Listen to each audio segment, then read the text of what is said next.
Hello, my name is Miranda, and I am here to show you the easiest way to begin crocheting. Now, what you are going to need for this particular tutorial is just yarn. Buy the cheapest, find the cheapest, okay? Something 99 cents, a dollar, whatever. Something in a secondhand store. Do not get anything expensive, okay? So we have yarn. Get a light colored yarn. Do not get a dark colored yarn or a multicolored yarn because as you're learning, this is going to be difficult if you have changing colors and different things occurring with your yarn. So this is a very cheap yarn, and of course it's in white. The other thing that you're going to need is a crochet hook, and it does matter what size the crochet hook is, which is right here. Okay, so this is a size H 5mm, and in the US there are US terms, and in the UK there are UK terms. So basically in the world of crochet, we're either going with US terms or UK terms. Now, most patterns are written in US terms. However, most crochet magazines are published in the UK. So you do need to double check what, if you're getting a pattern from a magazine, even if you've bought it in the United States, you do need to look at whether the pattern, and it will be in the beginning of the magazine, whether patterns are being written in the US format or in the UK. Okay, so you need a ball of yarn, you need a crochet hook, something like this, which is a regular ball of yarn. It's about a 4-weight yarn. It's not thin, it's not like a sock yarn, it's not thread, but it's pretty sturdy acrylic yarn. Okay, so this is about a size 4 or 5 yarn. Don't buy chunky, don't buy bulky. It may look simple, but it's not. So let's just start off with a normal looking yarn. And you can, you'll play around with your hook sizes. Some of you may have be crocheting right now because somebody has bought you a crochet kit so you can learn.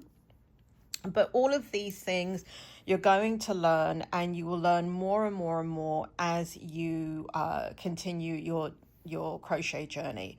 So at the very least, yarn, crochet hook, and scissors. Okay, very least. Okay.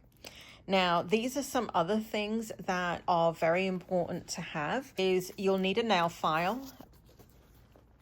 So I have this one that I use for traveling, but I actually like keeping an emery board in my case.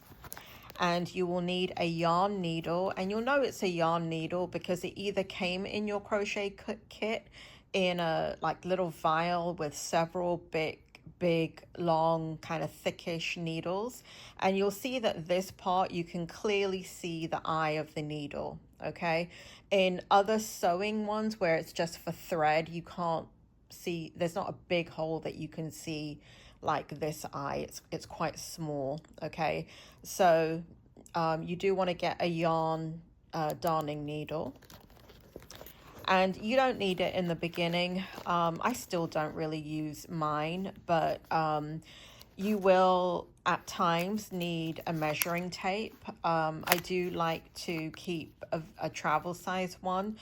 And again, you may or may not use it depending on what type of crocheter you become. And I always have a pen in my case because there are times that you want to write things down. You may have changed something in what you're doing, or like I'll show you in a minute, you'll start doing chains. I don't know, stop to answer the phone, and you want to write down how many chains you've done. Okay. Now, why do I have this here? These are not really, they're not prescription glasses. These are magnifying glasses. So if you're dealing with darker yarn and you have a pair of magnifying glasses, which you can usually get in a pharmacy, in like it's just hanging there usually with other magnifiers. This is a 2.0, so it magnifies it twice the size.